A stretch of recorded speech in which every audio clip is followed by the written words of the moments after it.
Hoy nos toca inaugurar y tenemos una suerte tremenda porque tenemos a dos auténticas expertas en literatura y expertas también en secretos, que es, como sabéis, cada año el Cuéntalo elige un tema en concreto y este año el tema son los secretos.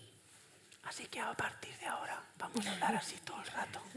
No lo vamos a hacer, gracias a Dios. Pero lo que no es ningún secreto en todo caso es que tenemos a dos invitadas de lujo, como decía.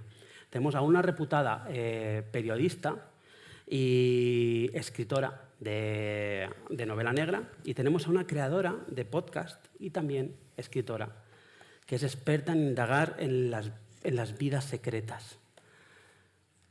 Yo creo que en realidad a Berna González Harbour y a Sonia Pérez no haría falta presentarlas, pero como tengo que justificar mi presencia aquí, pues me va a tocar hablar un poco y así parece que he hecho algo. Porque como son yo estoy tremendamente tranquilo porque como son unas tremendas y fantásticas conversadoras, pues yo creo que en algún momento yo me podré bajar ahí y sentar tranquilamente y listo.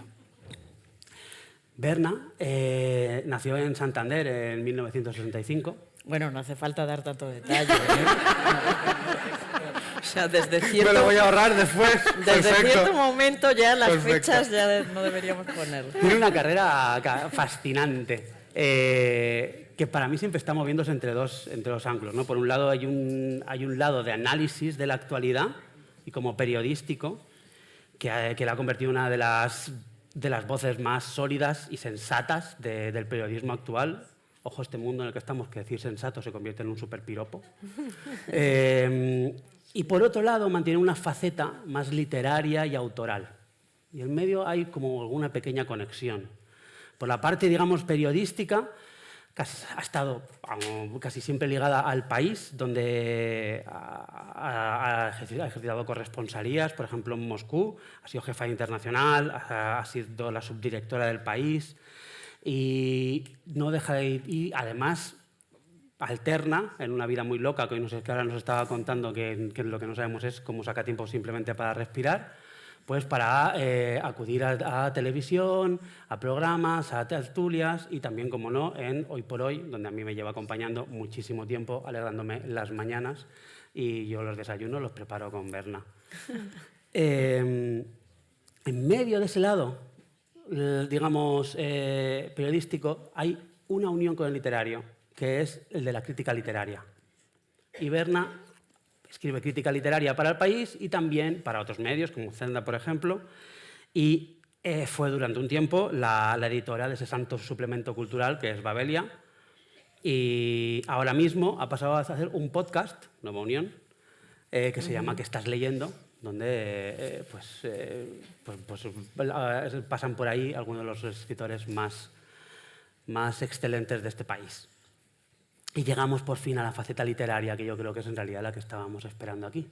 En la faceta literaria, Berna debutó en 2012 con Verano en Rojo, y allí nos presentó a La comisaria Ruiz, con la que comenzó una saga de estas policiales de género negro, negrísimo, que la voy a leer para no dejarme ninguna, que siempre me dejo margen de error. La primera fue Margen de Error, luego Las lágrimas de Claire Jones y, por último, El sueño de la razón. Tiene pendiente a los fans de sacar una cuarta parte de La comisaria Ruiz y que no se queden con las penas, pero ella ha ido probando otras cositas, otros libros, y ahí están Los ciervos llegan sin avisar y El pozo, donde realiza una crítica súper fuerte de ese mundo periodístico que ella conoce. Además ha escrito un ensayo que es Goya en el país de los garrotazos. Ahora acaba de publicar ese libro que está ahí, este libro que está aquí, que es ¿Qué fue de los Lighthouse? Y si en todo lo demás Berna manejaba los secretos, como a través de una trama policial, aquí lo que tenemos es los secretos de una familia británica que tiene que pues, muere el patriarca y entonces pues tienen que descubrir, salen a la luz todos los trapos sucios y todos los secretos que esconden todos los personajes. Es una novela fascinante que os recomiendo que la leáis. A riesgo de alargarme aquí presentando, tenemos al lado a Nuria Pérez, que es, como digo, una experta en secretos que nació en Galicia, año indeterminado. Estudió periodismo, ¿vale?, en las facultades de Santiago, en Nottingham, en Bolonia. Luego también se fue a Milán a licenciarse en publicidad. Como veis, ese peregrinar dice mucho de la inquietud que lleva Nuria, que caracteriza a Nuria, esa curiosidad insaciable. Fue directora creativa en Milán y en Londres, donde algunas de sus campañas ganaron premios en Nueva York y en Cannes. Yo, que también he trabajado en publicidad, soy muy consciente de lo que eso significa y es pues mucho nivel, vaya. Pero donde Nuria entonces salta a la fama es cuando se convierte en la creadora del gabinete del podcast Gabinete de Curiosidades. Un podcast que es una auténtica delicia, en el que a partir tiene la capacidad, la lupa de ir a buscar las curiosidades más minúsculas, explicarlas súper bien, vidas en apariencia pequeñas que ella sabe enfocar para convertirlas en gigantes. Ese podcast, como debía de ser, un poco de justicia en el universo, se hinchó a ganar premios, entre ellos el Ondas de 2022. Y de ahí han salido otros podcasts que está realizando ahora también, en colaboración además también con marcas, como Meraki, que es en colaboración con la editorial Alma, Historias de las Buenas, que es una recopilación de vidas inspiradoras, y Moderen su entusiasmo, que existe con la agencia de la señora Rosmore, y Bendita Sed, de editorial Anagrama. Son todos pura droga. Yo dije, a Nuria la conocía por Gabinete de Curiosidades, había escuchado también alguno más, pero para informarme, y cuando me di cuenta, no he escuchado otra cosa más que escuchar una y otra vez sus podcasts. Fue la primera, como no se cansa de innovar, fue la primera creadora del primer bookcast en español, que fue El monstruo del monóculo, que es una antología de vidas noir súper interesante. Y luego sacó un libro que es Gabinete X, donde viaja por las historias y objetos que marcan a los hijos de la generación X, entre los que me incluyo. Y acaba de publicar No Tocarás. No Tocarás es un libro en el que hace eso que ella hace también y que antes venía comenzando. A partir de esta taza que tenemos al principio, que es una taza de la marca Spot, une a tres personajes que viven en tres lugares, en tres países distintos y en tres momentos históricos distintos, y esa taza les va uniendo y les conecta. Y es muy bonito cómo se llega hasta ahí. De nuevo lo recomiendo mucho. Así pues, por resumir, y ya termino y dejo paso a que hable de verdad a quien habéis venido a escuchar. Tenemos una especialista en analizar la realidad del día a día y en imaginar historias de género negro, y tenemos una especialista en investigar el pasado, buscando pequeñas grandes historias. Yo, como esta charla en concreto es sobre los secretos del tiempo, me gustaría reflexionar sobre los secretos íntimos, sobre esos secretos que, por ejemplo, en la novela de Berna se desgranan, ¿no?, que son esos secretos familiares que se quedan incrustados, que no se pronuncian y que se van arrastrando poco a poco, que también en la novela de Nuria nos cuenta cómo esos ecos del pasado van resonando incluso en vidas que nos quedan quizás muy lejos. Así que yo, para arrancar, y esto es muy raro porque ahora tendréis que decir todo eso de muchas gracias y bla, bla, bla, bla, pero os quería preguntar en qué medida nos afectan los secretos de otros. Y ahí va. ¿Quién? Como tú quieras. La que queráis. Adelante. Bueno, pues muchísimas gracias, Quique. Hay que dar las gracias, alcalde, autoridades, todo el pueblo y Puebla de Logroño. No. Que bueno, muchísimas gracias por estar aquí un viernes noche, que además sé que hay otras ofertas culturales importantes, pero me encanta esta ciudad. Ya lo dije hace un par de semanas que estuve, que la conocí de la mejor forma posible, y es desde el anonimato del Camino de Santiago, de atravesar en bici La Rioja y de encontrarme con sus gentes, con vosotros, con su comida, su vino, etcétera, etcétera, y adoro este lugar, al que además me une lazos familiares. Los secretos, bueno, pues los secretos son la esencia de nuestras turbulencias, ¿no?, vitales. Fíjate que has destacado la parte periodística mía y novelística. En periodismo el periodismo trata de contar cosas que alguien no quiere que cuentes. Ese es el verdadero periodismo, no reproducir los comunicados de prensa, lo que quieren las empresas o los políticos que cuentes, no, sino contar justo lo que nadie quiere que cuentes, los secretos. Y la novela, esta novela, El secreto de los Lighthouse, no. ¿Qué fue de los Lighthouse? Es que hubo un momento que se iba a titular así. Es que estaba llamado a venir a Sí, cuéntalo. sí, y se titula ¿Qué fue de los Lighthouse? Bueno, pues efectivamente trata de cómo muere el patriarca de una familia, arranca con el entierro, nos vamos a encontrar con 2 discursos, esto es en las primeras 2 o 3 páginas, no haré más spoiler. Los discursos de sus hijos son contrapuestos, ocurrió de verdad, o sea, cuando enterramos a mi abuelo inglés y yo me doy cuenta que un tío mío pronuncia un discurso como si fuera una persona conservadora, colonial, inglés, claro, y otro hace un discurso como una persona abierta, cosmopolita, progresista y tal. Y yo dije, ¿cuál es mi abuelo, no? Y resulta que descubrimos en este libro y en la vida, pues que todos tenemos versiones muy distintas de lo que son nuestros padres, de nuestro pasado, de nuestra infancia, de nuestra propia vida. Y es un libro sobre las versiones precisamente, ¿no? ¿Y por qué tenemos versiones? Primero porque la memoria es libre, es traicionera, a veces nos recuerda algo de una manera y al año siguiente lo recordamos de otra. Un hermano, una hermana lo recuerdan de un modo y otro de otro.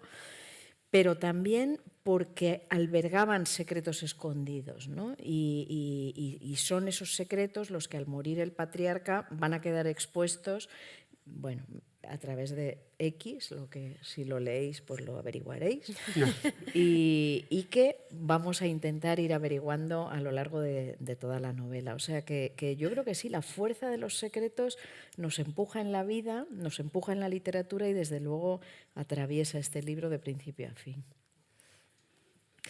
Nuria. Bueno, yo también doy las gracias, por supuesto, que estoy disfrutando un montón. Es genial ver un teatro tan lleno de personas volcadas en la cultura. Hoy he disfrutado un montón con algunos de vosotros escribiendo toda la tarde. Y bueno, preguntabas, que me pierdo, ¿En qué medida nos afectan los secretos? Pues ojalá nos afectaran más, creo, porque ya no guardamos secretos.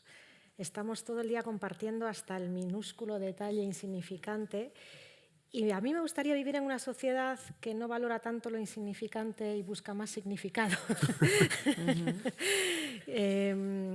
Sí, esa magia del no saber que tanto nos acompañó a la generación X, no saber cuando llega la carta con la respuesta, no saber si va a haber la cabina del barrio vacía y voy a poder llamar a mi querido, no saber quién me va a responder, si me va a responder el padre del que me gusta y no sé lo que le voy a decir. Ese no saber cuánto generaba en nuestro mundo interior, ¿no? Cuántas hipótesis, cuántas suposiciones. Ahora todo lo compartimos, todo lo decimos, todo lo... yo los echo de menos, o sea que creo que nos influyen, pero poco. ¿Puedo discrepar? Discrepa.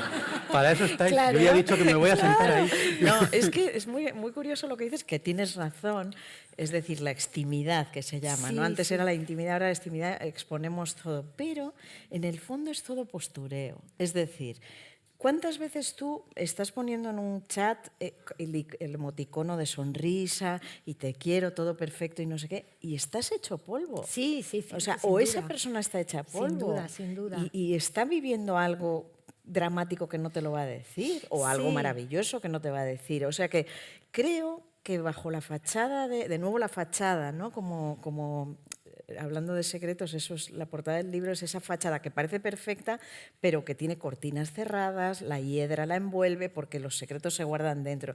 Y en esta sociedad sí, a pesar de que estamos todo el día expuestos en las redes y tal, y en los WhatsApp y no sé qué, en el fondo muchas veces no sabemos la verdad de cómo están las personas. Eso sin ¿no? duda. Yo me refería más a, ahora bastan 2 minutos en Instagram, te enseño el sitio secreto de Ya. Barcelona que nadie conoce, te enseño el museo que nunca nadie va de Londres, no sé qué.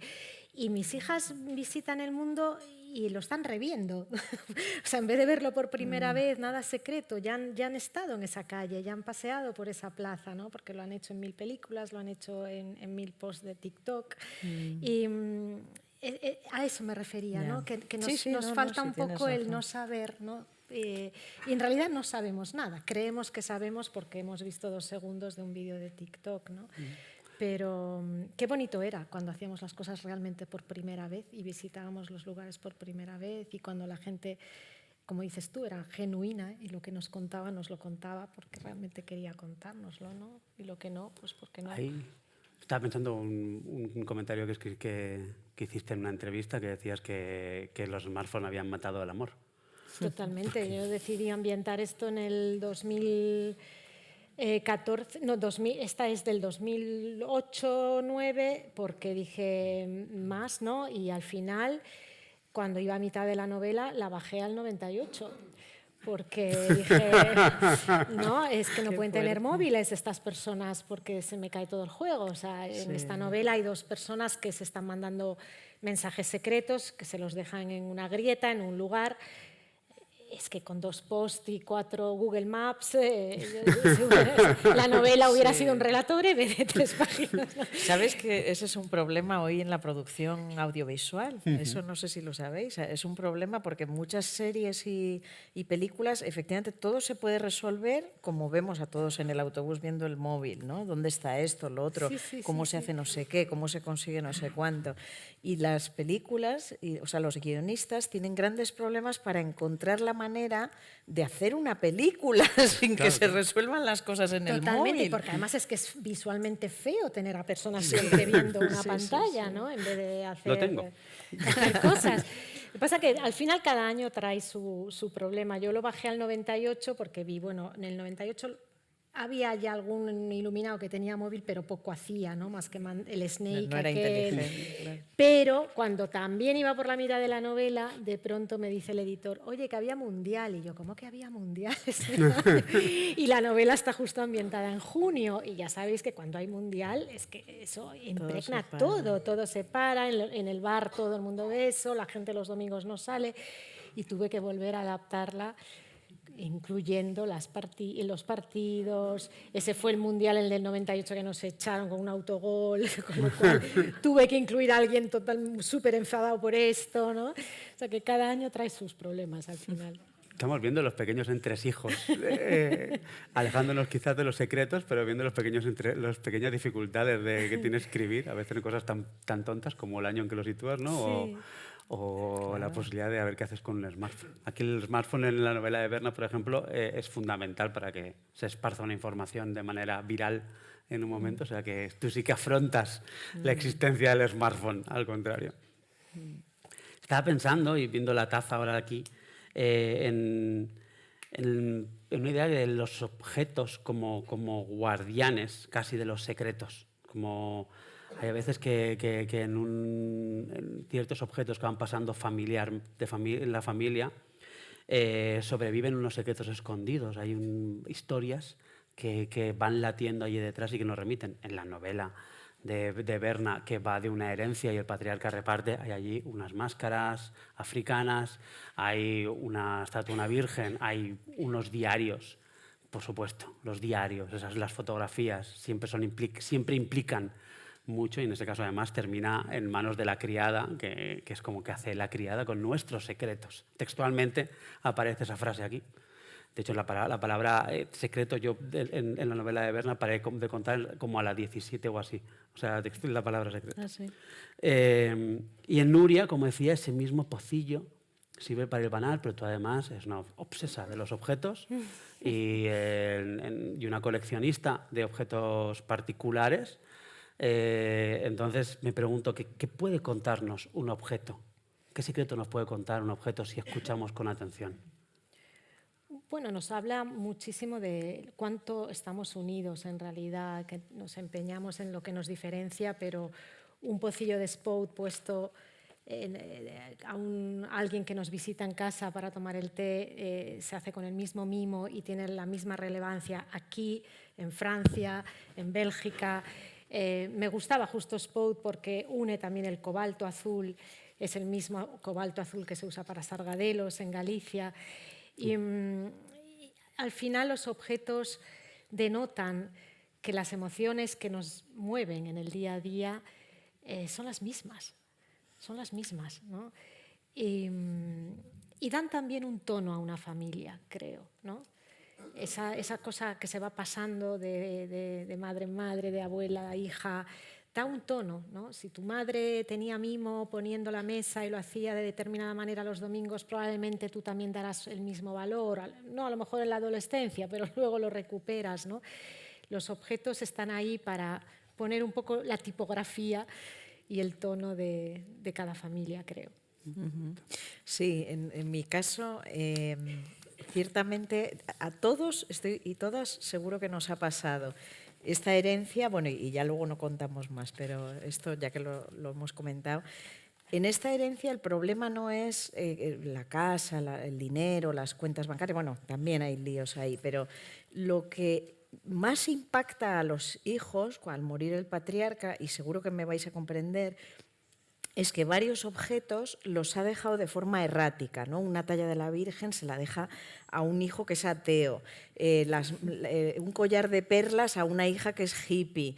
Y entonces seguro que os pasa en todas las herencias, en todas las familias, más allá de que se dividió la casa entre 4 y la finca aquella, el prao, el no sé qué, es ese anillo que se llevó la nuera, tu cuñada, que lo querías tú, o ese collar que desapareció, ¿no? A que sabéis de lo que estoy hablando, ¿no? O sea, esos objetos que igual no son la herencia, pero a través de los cuales se dirimen enfrentamientos que vienen de muy atrás, ¿no? Sí, o sea, porque seguro que si lo que te fastidia es que se lo llevó tu cuñada, es porque algo guardas contra tu cuñada, ¿no? Y entonces aquí estas cositas raras que el patriarca, que en sus últimos años estaba demente, pues no saben cómo ha dejado estas cosas raras repartidas de esta forma tan rara. Y sobre todo eso, los diarios que han ido a parar a la criada que vino de África con ellos, ¿no? Hay muchas cosas interesantes ahí. Voy a recoger solo una cosa más de ahí que dejas ahí. Pero otra poco cosa. más, ¿eh? Poco Porque más, es que más. venimos Al final es increíble cuando, no, es que venimos de un club de lectura que, claro, todo el mundo lo había leído y podíamos hablar de todo, pero tranquila. aquí no. Solo un detalle que hablan de que hay unas máscaras africanas que traen de Tanzania. Entonces, a mí me parece muy interesante la reflexión que te he escuchado además hacer en otras entrevistas sobre todo ese arte expoliado que va a hilar dentro de poco a otro tipo de secretos, que son esos secretos de Estado, esos secretos que no se pueden mencionar precisamente la gente, como tú decías, lo que el poder no se quiere que se sepa. Y unas máscaras que son africanas y que que claramente no te pertenecen a ti tampoco, a la familia. ¿Qué hay que hacer con esos objetos, Berna? Sí, aquí hay efectivamente bueno, porque o sea, el abuelo ha estado en las colonias, ha vuelto con estas máscaras, como todos los ingleses traían cosas, y qué hacer con todo ello, ¿no? Bueno, todo ese debate está en Europa y desde luego lo primero que hay que hacer, y Bélgica lo ha hecho, que claro, tienen su imperio, o sea, sus tropelías que cometió Leopoldo, sabéis, en Congo, que cortaban las manos a los niños y de todo.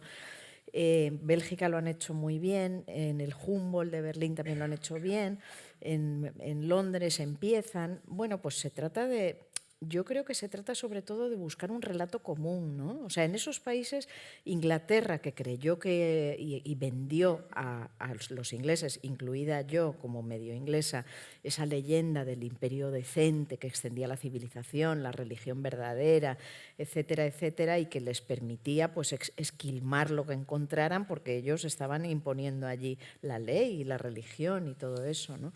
Y yo creo que se trata sobre todo de abordar un relato común. O sea, cuando se habla de hay que pedir perdón, no. Yo creo que se trata eso, de un relato compartido, que no tenemos todavía, ¿no? O sea, ¿qué hicimos allí desde nuestro punto de vista? Desde su punto de vista, pues porque igual desde el punto de vista de ellos no extendimos la civilización, no extendimos el Dios verdadero, sino que machacamos a los suyos, ¿no? O bueno, pues sí, construimos escuelas, qué bien, pero igual destruimos aldeas. O sea, en este libro vamos a descubrir qué hicieron de verdad los británicos en Tanganica, ¿no? Yo había oído la leyenda siempre de mi abuelo de que llevó las vacunas a África. Bueno, pues cuando me puse a investigar qué hicieron los veterinarios en Tanzania, me encontré cosas muy diferentes, ¿no? También hay secretos de Estado en el libro de de Nuria, que por ejemplo nombras a la Alexandra Palace, en el que, bueno, también por el medio tienes abusos de sacerdotes y con esas cosas, pero aparece la Alexandra Palace, que es muy interesante, no sé si te importaría contarlo. Sí, bueno, este es un palacio que tiene un vivido cotidiano en Londres muy bonito. Es un poco como en Madrid podemos tener el Withing Center, pero con jardín. O sea, es un sitio que tiene una explanada cubierta muy grande, muy bonita para conciertos, donde van cantantes muy renomados. Y luego tiene un jardín maravilloso con su estanque para estar con las barquitas el domingo, hacer picnics. Todo muy bucólico y muy bonito, pero en la Gran Guerra allí se imprisionaron a 100.000 alemanes. Cualquier persona alemana que vivía en Londres, simplemente por tener nacionalidad alemana, aunque se hubiera mudado a Inglaterra, como es el caso del abuelo de la protagonista con 3 añitos, se encerró allí, ¿no? Y la sociedad lo permitió. Hubo muy poca gente que salió, las sufragistas, Emily Pankhurst, algunos sí salieron en defensa de estos alemanes, porque muchos niños se enfermaron, porque el padre de pronto faltaba en la familia, era el único que traía pan y no tenían manera de traer alimento a la mesa, ¿no? Y los ingleses creo que son o sois muy buenos vendiendo la historia muy bien, ¿no? Sí. O sea, entonces tú vas allí y hubo un momento justo después de que se fueran estos alemanes, que los llevaron a unas islas y tal, que tuvieron unos 8.000 niños belgas, siempre también de la Gran Guerra. Entonces la placa que tú encuentras cuando llegas al palacio, aquí fuimos, acogimos a 8.000 niños belgas en la Gran Guerra, y lo otro no... Secreto. O sea, es muy difícil. Mucha gente en Londres no conoce esto, que es una cosa que fue apoyada por Conan Doyle, por ejemplo, que escribía en los periódicos, decía: mujeres, si conocéis a algún hombre alemán, avisad para que vengan a por él. Y fue bastante terrible. Pero bueno, es lo que dice ella, depende de cómo te lo han contado, depende del relato que quieras contar, depende de qué viraje le quieras dar y bueno, ellos son muy buenos en esto. Sí, en fabricar el relato, ¿verdad? Son perfectos, ¿no? Pero sí. Por añadir una cosa, efectivamente, hay algo que hoy se dice mucho, que es: no se puede juzgar el pasado con los ojos del presente, ¿no? O sea, la esclavitud, los expolios, los no sé qué. Bueno, pues yo, con la investigación que he hecho para hacer este libro, he descubierto que claro que en esos tiempos también había muchas críticas a todo eso, ¿no? Bueno, si no, no se habría abolido la esclavitud, ¿no? Claro. No se habría prohibido. Pero incluso en los primeros tiempos del colonialismo británico en la India, que ya sabéis que no era el ejército el que lo llevaba a cabo, sino las compañías de las Indias, o sea, las compañías de las Indias, del té y de todos los comercios, eran los que tenían la potestad por parte del gobierno británico para imponer la ley y el orden. Bueno, pues según la ley aprobada podían violar a las mujeres de los indios que no entregaran el té en las dosis adecuadas, ¿no? Latigar, desde luego, si no pagaban los impuestos a la Compañía de Indias. Y esto se llegó a debatir en la Cámara de los Lores en Londres, porque había voces que decían: no podemos hacer esto, y se aprobó. Pero había voces, o sea que hay mucha gente que dice: es que con los ojos del presente no. También entonces se denunciaba, ¿no? Luego, por fortuna, las leyes van evolucionando y se van incorporando la prohibición de esas barbaridades. Pero bueno, es muy interesante porque efectivamente los ingleses han construido el relato perfecto de que no, ellos asesinar, ¿no? Ellos tomaban el té y un whiskycito, ¿no? Mientras alguien le asesinaba a quien había que asesinar. Pero bueno, tampoco es solo del pasado. Y justo en El País leía que Stammer en Inglaterra considera que no es genocidio lo del Sudán, ¿no? O sea, el relato que él quiere vender es otro, ¿no? Depende mucho también ahora quién cuenta el relato y quién oculta o no oculta y cómo define y qué palabra utiliza, ¿no? La precisión de las palabras es tan importante y... Está todo pensado. Pero es verdad que aparece también reflejada, ¿no? esa tendencia quizás al secreto de Inglaterra. Me gustaría traerlo ahora para aquí y preguntaros qué pensáis de España, teniendo en cuenta además que de la tendencia al secreto de España. ¿Somos menos tendentes al secreto? ¿Más? tendentes al secreto?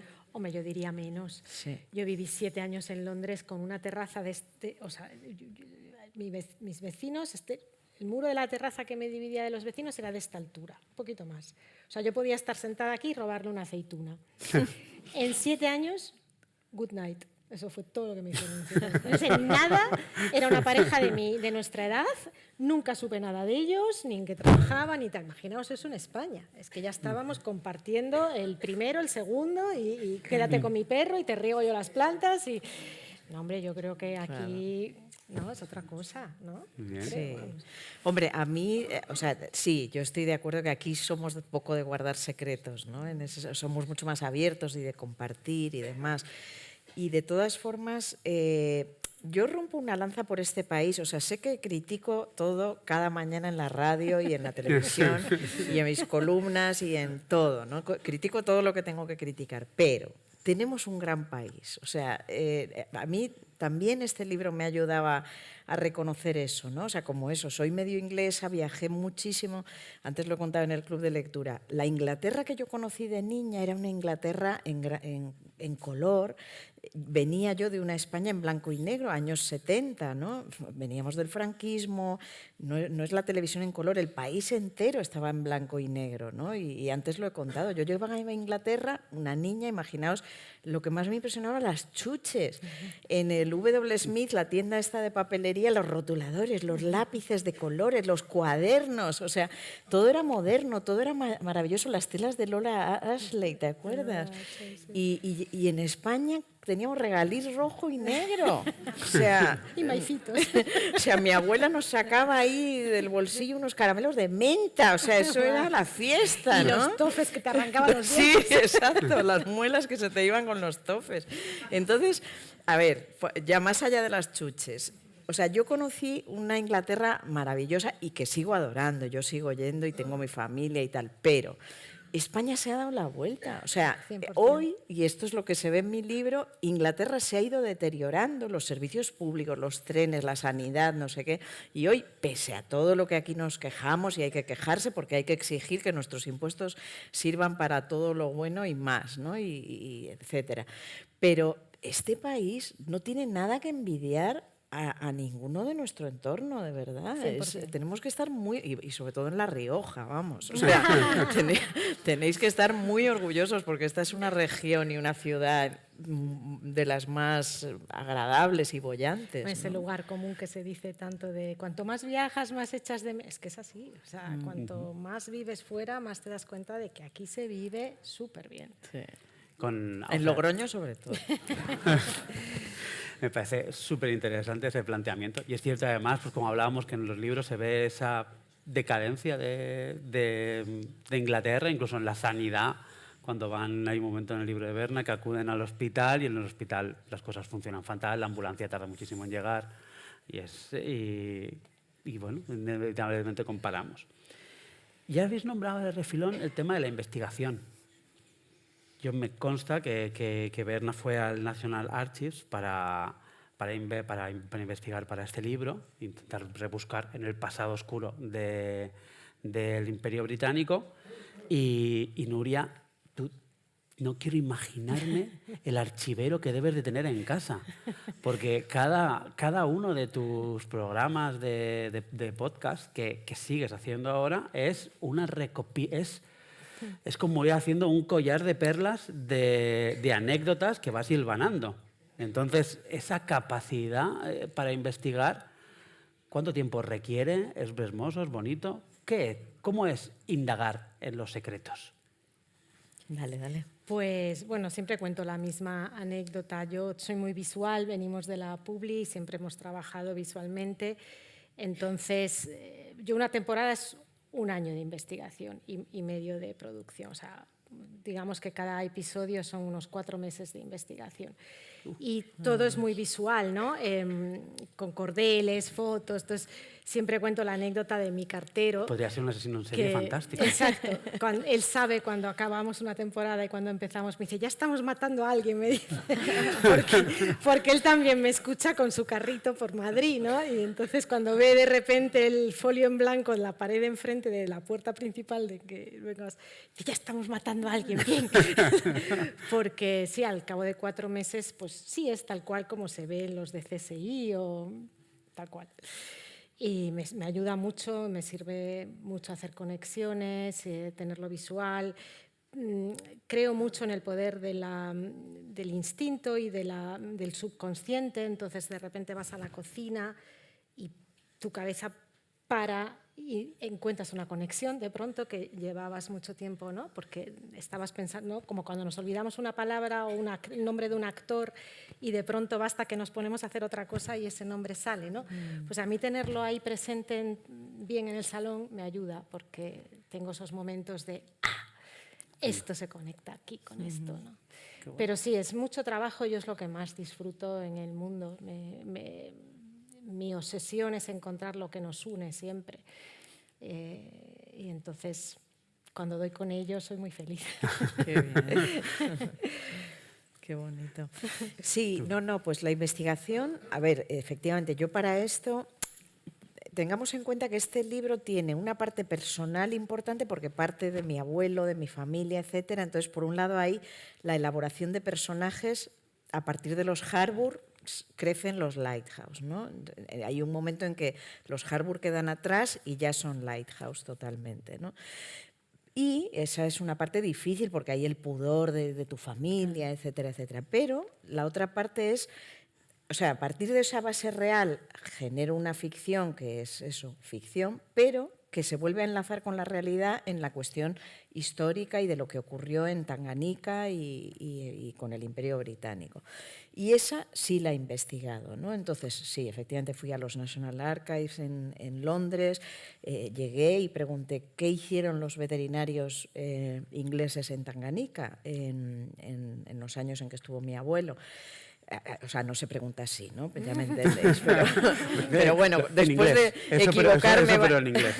Exacto, después de equivocarme varias veces con la pregunta, que están ahí, no te lo ponen fácil, ¿eh? O sea, cuando ya logras, pues me dieron unas carpetas ahí amarillentas, que lo bueno de los ingleses es que lo guardan todo. Sí, o sea, yo me acuerdo, en todas esas carpetas, ahí con guantes y no sé qué, la mayoría de los folios era que contrataban un becario, entonces escribían a Londres para que les mandara un becario o que necesitaban otra máquina de escribir. O sea, hay un montón de papeles y papeles de burocracia, ¿no? Pero también había de lo que yo buscaba, ¿no? Que son los trapos sucios, que ya no cuento más. Pero también quiero decir que en las novelas... en estas o en todas, que siempre he necesitado investigar, sé hacerlo porque soy periodista y quien no sea periodista también sabe hacerlo, o sea, no, eso no es problema, pero bueno, que quiero decir que es un recurso fácil para mí. Pero cuidado con las novelas tienen en un momento dado que abandonar la documentación, olvidar la documentación.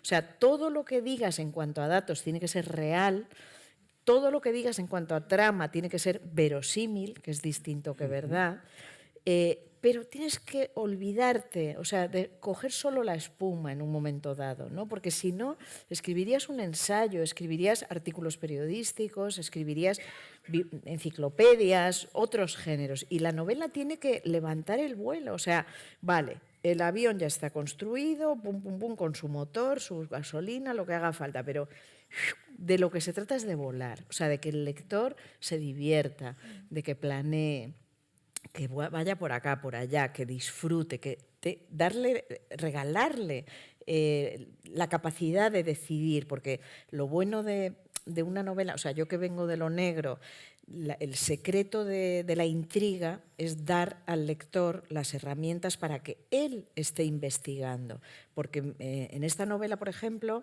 que no es negra, pero sí tiene las herramientas de la intriga, es muy coral y desde los puntos de vista de distintos personajes vamos estableciendo la trama y eso os da a vosotros, lectores, el poder de saber más que los protagonistas, que ese es el secreto de la novela negra, ¿no? Y bueno, pues yo creo que ahí ya te sobra la documentación. O sea, la necesitas para para construir los cimientos, pero luego hay que poner mucha cortina, mucho pintura, mucha cosa bonita, ¿no? ¿Y tu familia cómo llevó el que fueras allí a investigar? ¿Todos estaban contentos y de acuerdo? A ver, la mayoría están muertos. O sea, Lo llevan fenomenal. sí, mi pobre abuelo. Sí, era más bueno el pobre. Pero, no, hombre, obviamente mi abuelo muerto, la mayoría, los tíos sí. El que está vivo y me ayudó muchísimo, espero que no lo lea nunca. O sea, sí, porque la verdad que es un amor. O sea, aquí hay un hermano científico y un hermano que es progresista y un hermano actor que es el conservador. Y eso fue así, ¿no? Y el científico progresista anti-Brexit, que todavía con sus 80 y pico años está en todas las causas, o sea, si lo leéis, hay un señor que es así, ¿no? Y los demás también. Entonces espero que no lo lea nunca, porque le he tergiversado absolutamente, pero bueno, tengo la tranquilidad de que no lo van a leer. A ver, tanto un libro como el otro, efectivamente, lo que juegan es pues a esa intriga, a ese suspense, ¿no? Y a ir manejando, a ir colocando esas semillas de información que nos van enganchando y llevando. En el libro de Nuria estás continuamente pues, pensando qué conexión tienen estas tres personas en común. Entonces, decía Agatha Christie que el secreto de una novela de tensión, en su caso, era que el lector pronunciara el nombre del asesino justo un segundo antes de que apareciese escrito, para que tener la sensación de que era verosímil, de que él había sido capaz de descubrirlo, Qué bueno, ¿ves? pero no lo hubieses descubierto si yo no te hubiese llevado hasta aquí. ¿Cómo se hace ese caminito de Hansel y Gretel, de pequeños secretos que te van llevando hasta la revelación en literatura? Bueno, yo creo que como lo he dicho, ¿no? Sí, o sea, la verdad es que te has adelantado mucho, es totalmente Perdón. No. Y de paso así podéis empezar cada uno una novela esta noche. Porque este es el secreto. Este es el secreto. Es decir, que el lector tenga en las manos, o sea, darle las herramientas para creer que sabe todo y que sabe mucho más de cada uno de los personajes, mucho más que cada uno de los personajes. Es decir, le da rabia que ocurra esto porque sabe que ocurrió lo otro y que este no lo sabe y que debería saberlo y que se va a quedar sin saberlo. O sea, el jugar con cada personaje y entregarle al lector las llaves de todo eso, ¿no? De todo ese conocimiento que muchas veces, o sea, podéis imaginar que el autor ni lo sabe. O sea, yo cuando lo voy escribiendo sé a dónde quiero llegar, pero no sé cómo, ¿no? Pero hay que hacer como que lo sabes. No, y luego hay que volver muchas veces atrás, barrer, pasar la escoba, volver a desplegar todo. Pero bueno, no sé si he sido clara. O sea, yo creo que esa es la clave, el ir soltando pistas y ir regalando al lector, dosificando para que el lector sienta que es él el que está investigando, ¿no? Esa es la clave de la intriga. Sí, creo también algo que hablábamos hoy en el taller de escritura, que es común a todo tipo de literatura, no solo la negra, que es la importancia de echarse atrás, de perder un poco el ego y ser generoso con el lector, entender que no necesita todo masticado, que no necesita que se le explique todo, que es capaz, si lo hacemos bien, de ir llegando solo, ¿no? A veces algunas novelas se desvelan pronto porque el ego del escritor hace que se muera por contarlo todo, ¿no? Porque nadie lo va a contar igual que yo. Y hay que ser un poco generosos, creo. Pero esto vale para cualquier tipo de literatura, ¿no? Las literaturas egocéntricas, estas que llenan el libro de 1000 cosas que el lector hubiera sido perfectamente capaz de imaginar solo, dan pena, ¿no? Muy bien. Ahí hay... estaba pensando en algo completamente fuera de aquí. Me he saltado como un par de preguntas ahora mismo con este salto de página.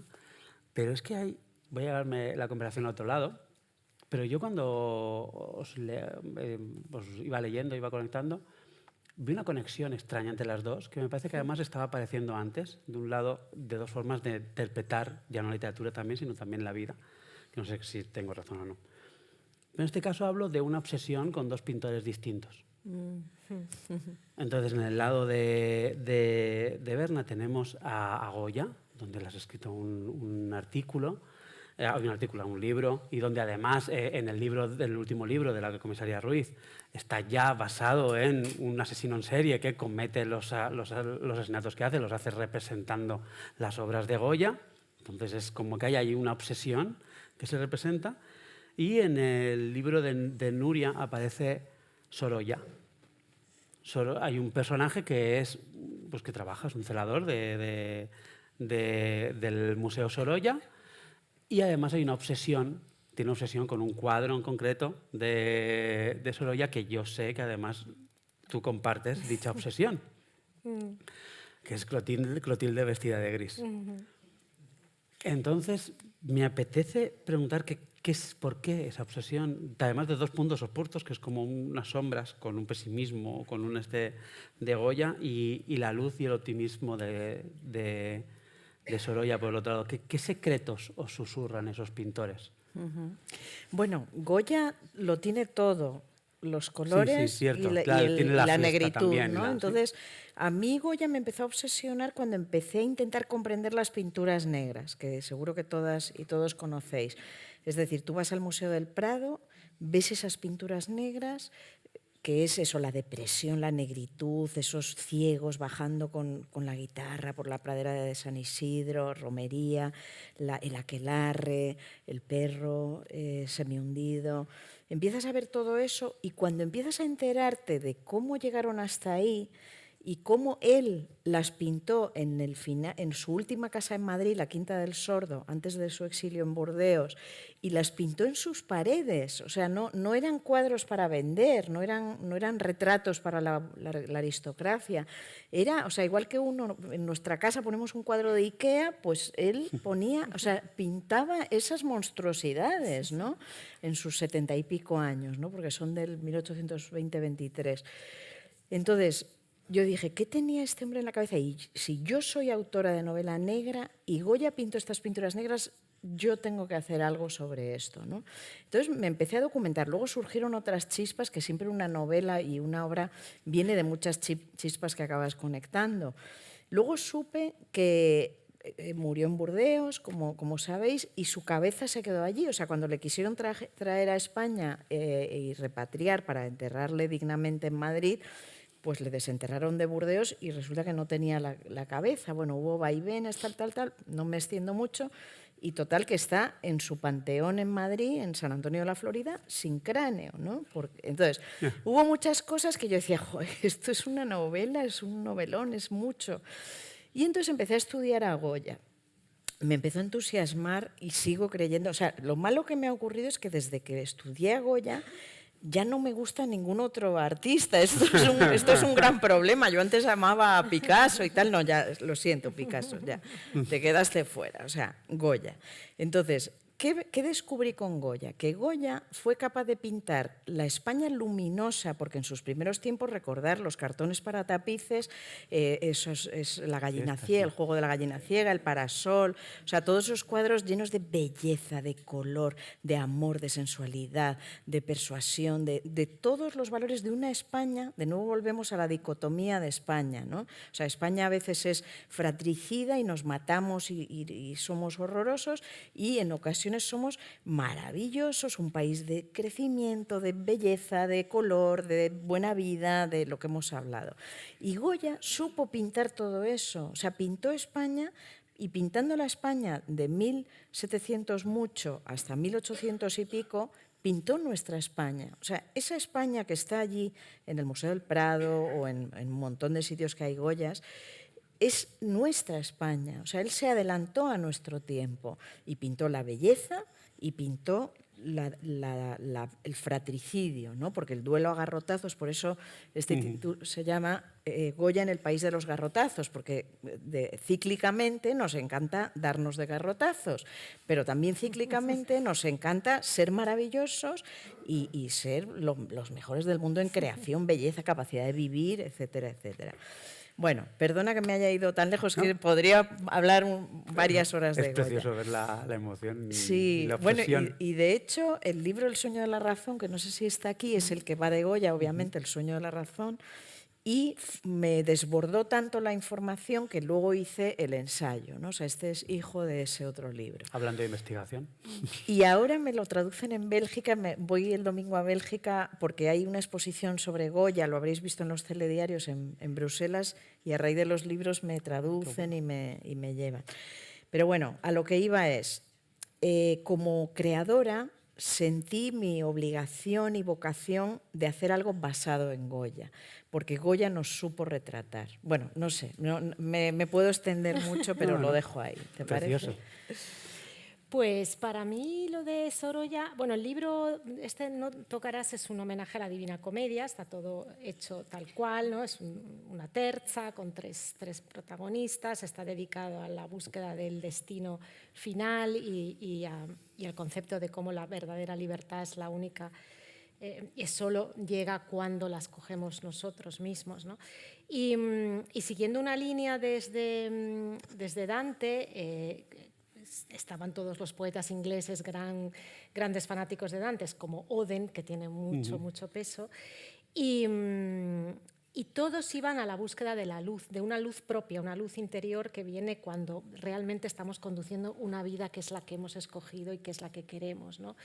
Y el pintor del iluminismo, único y solo, a mí me encanta Goya, pero la luz se la damos a Sorolla.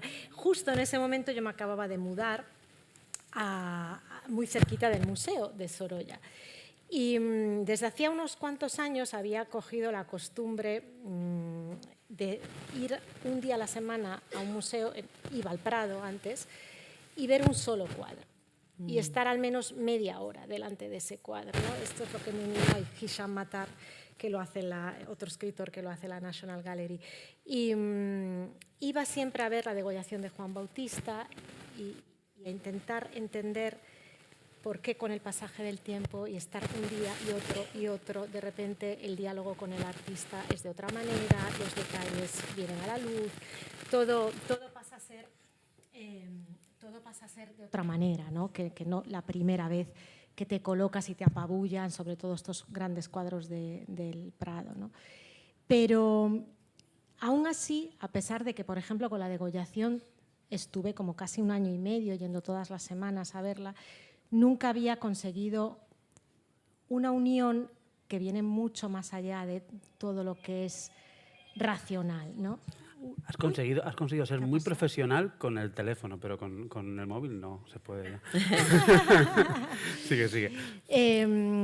Nunca había conseguido encontrar un nexo con alguien retratado que me hablara y que me resolviera problemas incluso, ¿no? Y lo conseguí con Clotilde en el traje gris. Creo que es la sonrisa mejor que se ha pintado, mucho mejor que la Mona Lisa y mucho mejor que otras que tienen más prensa. Y empecé a sentarme con ella en un principio porque me gustaba la gracia con la que lo había pintado, el cariño que se ve en ese retrato, pero cuando pasas horas y horas y horas delante de un rostro en el que otra persona ha dedicado horas y horas, ¿no?, empiezas a comunicar con él de una manera mucho más profunda, de una manera mucho más espiritual, empiezas a entender realmente lo que nos une a nosotros escritores que estamos, como dice ella, pico pala, barriendo, y al pintor que está pincelada tras pincelada, ¿no? Hay un nexo entre todos los creadores que tiene que ver con meses y meses de trabajo duro que no ven la luz, ¿no? Y solo entre creadores podemos generar ese diálogo, ¿no? A mí Clotilde me habló y decidí dedicarle el libro entero.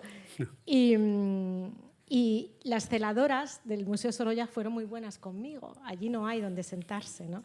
Y Hisham Matar me había dicho, nunca vas a llegar a mi nivel es tal que en la National Gallery me traen taburetes. Hasta que no te traigan taburetes no estarás. A mí me regañan en el Prado mucho porque saben que me siento mucho en el suelo, siempre vienen a regañarme.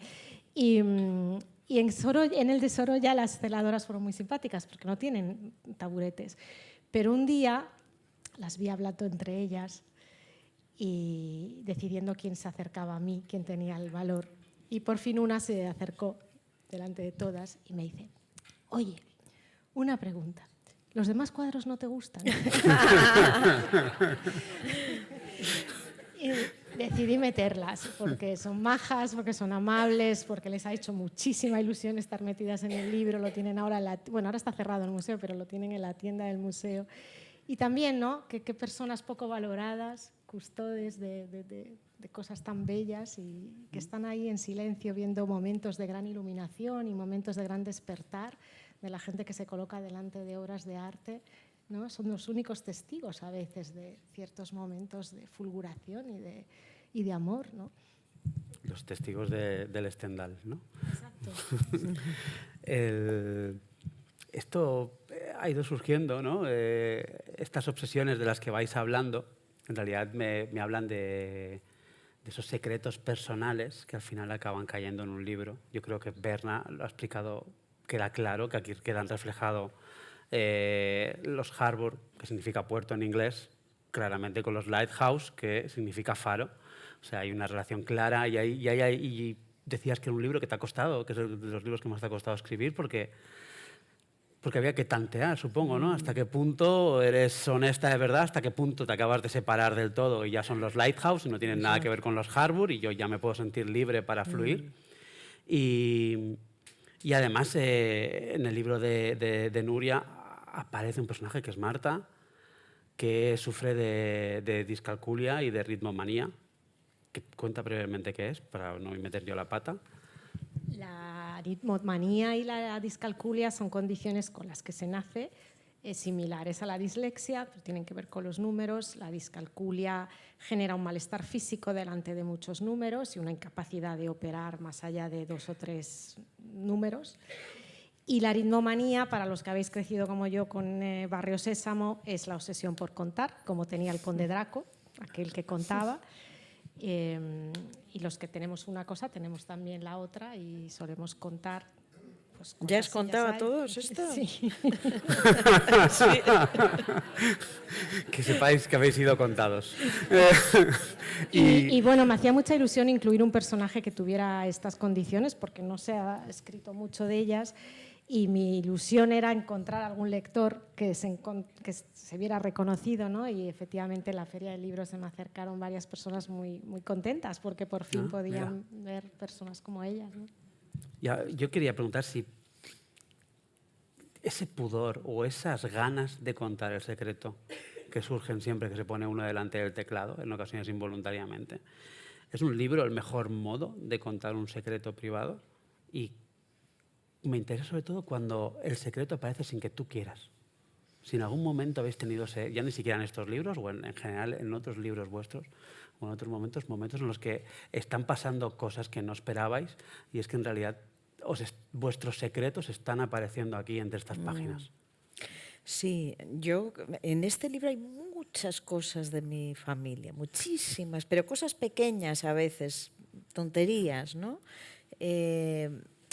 Y por eso lo pasé mal, porque sí, es el libro que más me ha costado porque es tan familiar, tan personal, ¿no?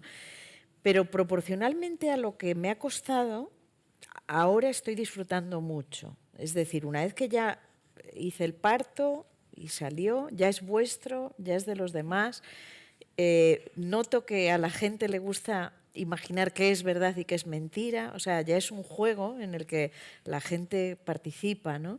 Y antes en el club de lectura alguien mencionó el episodio de la serpiente, pues ese es verdad, por ejemplo, es absolutamente verdad. O sea, hay muchas cositas que son verdad, ¿no? Y muchas cosazas que no. Entonces, bueno, ya es vuestro, ya tiene vida propia y eso, y lo estoy disfrutando muchísimo, o sea, proporcionalmente a lo mal que lo pasé. O sea, y sorprendentemente, porque podía seguir pasándolo mal, ¿no? Pero no, la verdad que lo estoy disfrutando mucho. Pues ha ido el alcalde, ahora hay 187 personas.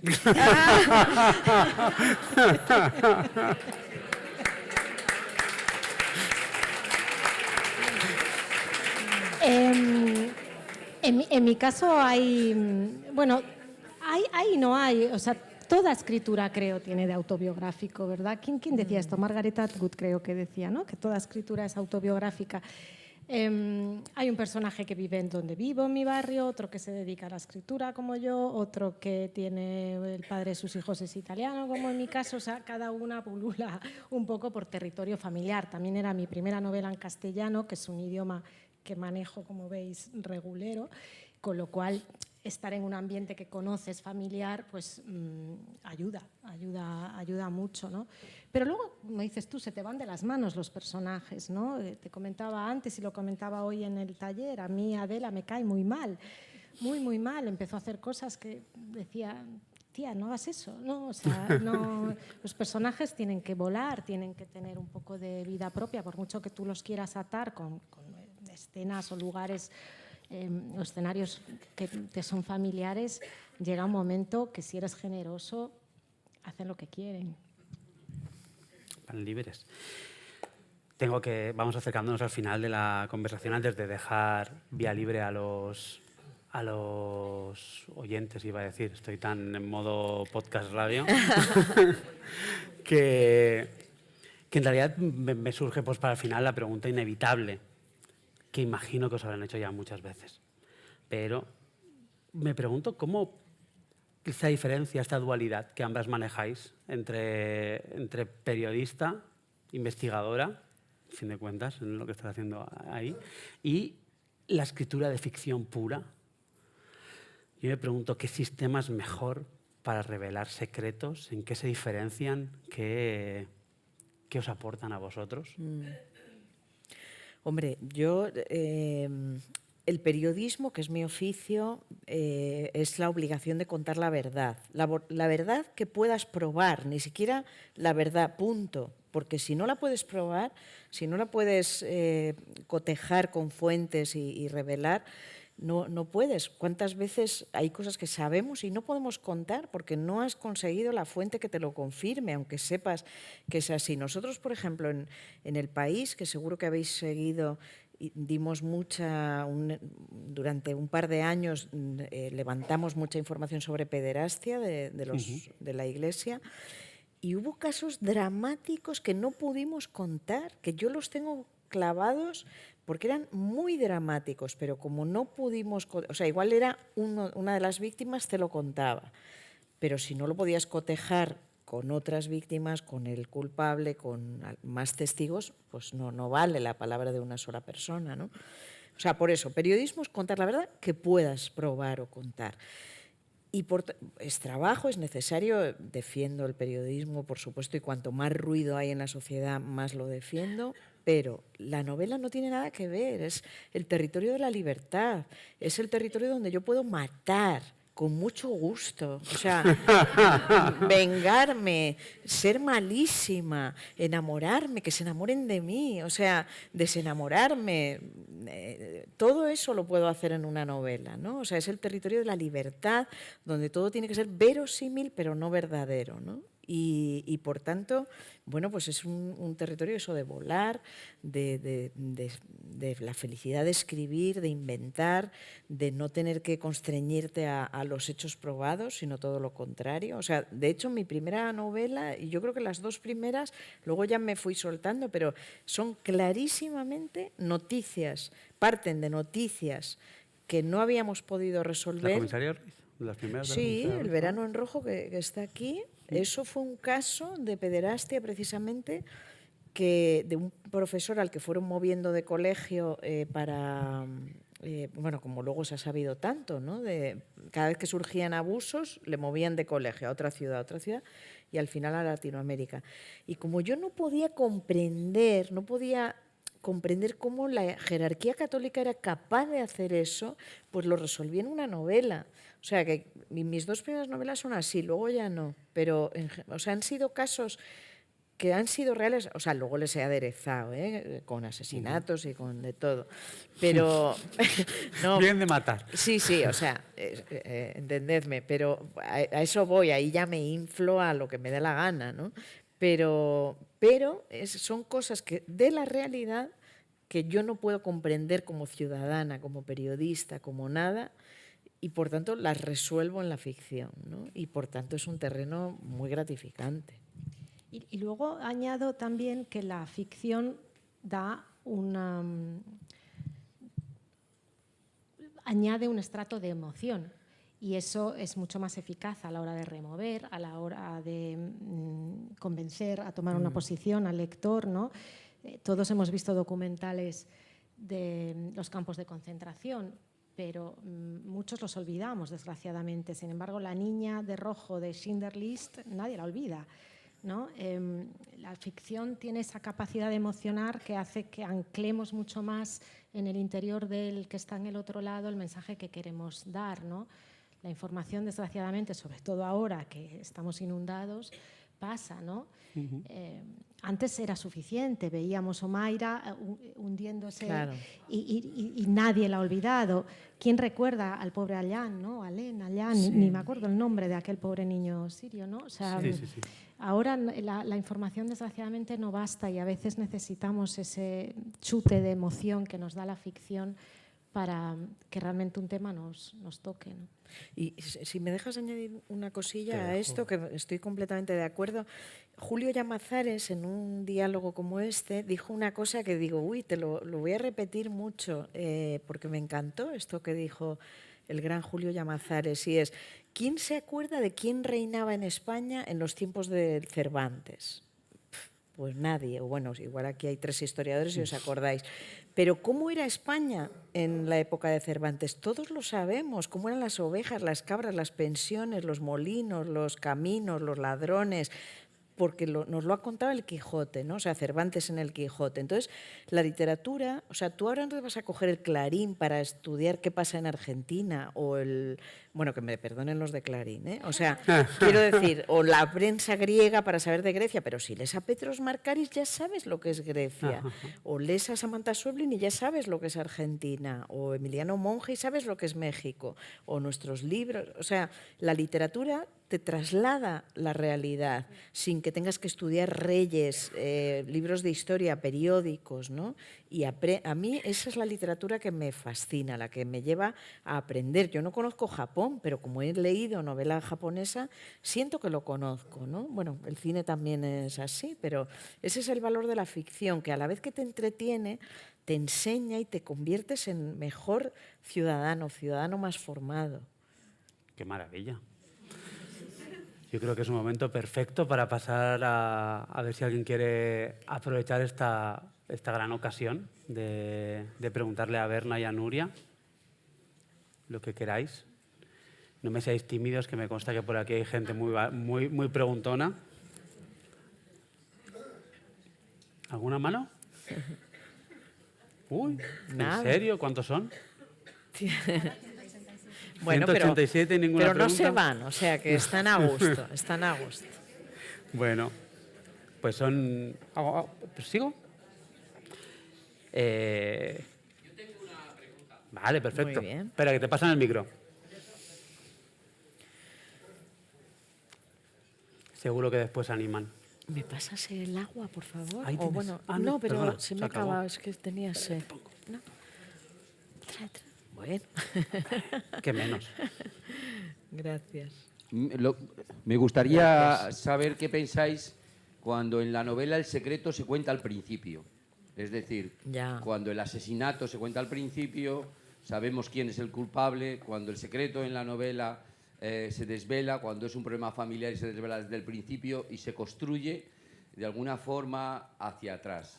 ¿Qué pensáis de que el secreto esté presente todo el rato? Bueno, todo es legítimo, ¿no? Yo no tengo nada que objetar. Es decir, mientras sea buenos libros, yo tengo una amiga que empieza los libros policíacos por el último capítulo. Siempre. Qué curioso, ¿eh? Yo digo, pero ¿cómo puedes hacer eso? Y ese es su sistema. Coge el último capítulo y luego empieza a ver cómo llega la cosa hasta allí. Madre mía. O sea, y yo respeto y todo es legítimo y cada uno que haga lo que le dé la gana. O sea, no tengo una opinión al respecto. Lo que me interesa es la buena literatura. Y el que quiera empezar por El secreto o que lo ponga al final, o sea, yo no tengo nada que objetar. ¿Tú? acuerdo totalmente. Lo importante es pasarlo bien cuando lo lees y estar dentro de la historia, ¿no? Y siempre hay un montón de incógnitas. Al final no solo es importante. Ahí el cine ahora va muy de moda esto, ¿no? White Lotus, Big Little Lies, ¿no? Tenemos un montón de series que van de eso, ¿no? De que al principio está contado el final y aún así nos mantienen con la intriga episodio tras episodio. O sea, que no... Las estructuras están para romperlas. Quizás precisamente porque como sabemos el final, queremos saber cómo llegamos ahí. ¿Cómo se ha llegado ahí, no? Nos va llevando. ¿Alguna White Lotus? ¿Alguna pregunta más? ¿Por ahí? Mira, para allá. Ah, amigo, solo había que azuzar un poco.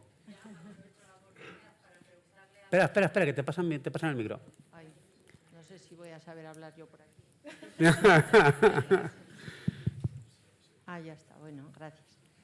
No, que aprovecho la oportunidad, Berna, para preguntarle sobre el libro, que me ha encantado, pero, a ver, está muy presente todo lo emocional, pero claro, esos dos hermanos, aunque sean muy diferentes, pero que se eviten ya de adultos hasta el punto de no coincidir en nada para ir a ver a su padre, cada uno a diferentes días, a diferentes horas. Pero no cuentes la historia.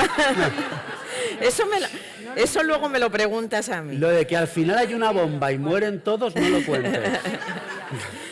Eso no lo logro entender. Es broma, por supuesto, ¿eh? Tampoco logro entender.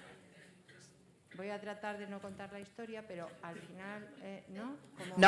No, pregúntamelo luego, de verdad. Luego te acercas a mí y encantada te respondo. Aunque pida perdón y todo, yo no lo entiendo tampoco las decisiones que el abuelo toma en la vida. Perdona, No.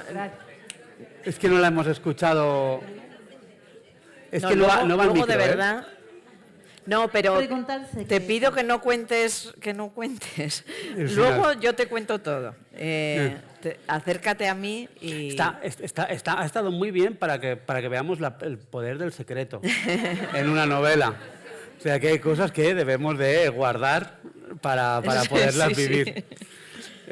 Luego Berna te responde encantada aquí.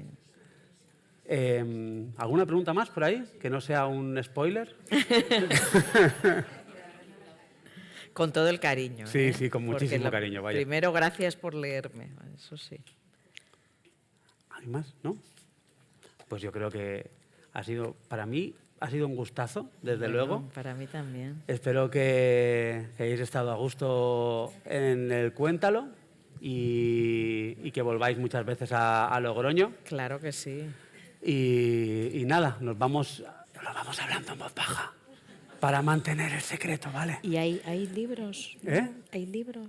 ¿Hay libros? Creo que sí, creo que sí. Pues Si alguien quiere pasar ahora a que le firmen, tenéis este momentito aquí y... allí. Allí, Fuera, ¿no? perdón. Sí, vamos fuera. allá. Y nada, un gusto para todos, un honor inaugurar el Cuéntalo. Y por favor, que esto no se convierta en un secreto. Contad por ahí. Y no se lo digáis a nadie. Contad por ahí lo maravillosas que son Berna y Nuria y recomendad sus libros por todas partes y que corra este secreto como la pólvora por Logroño. Gracias.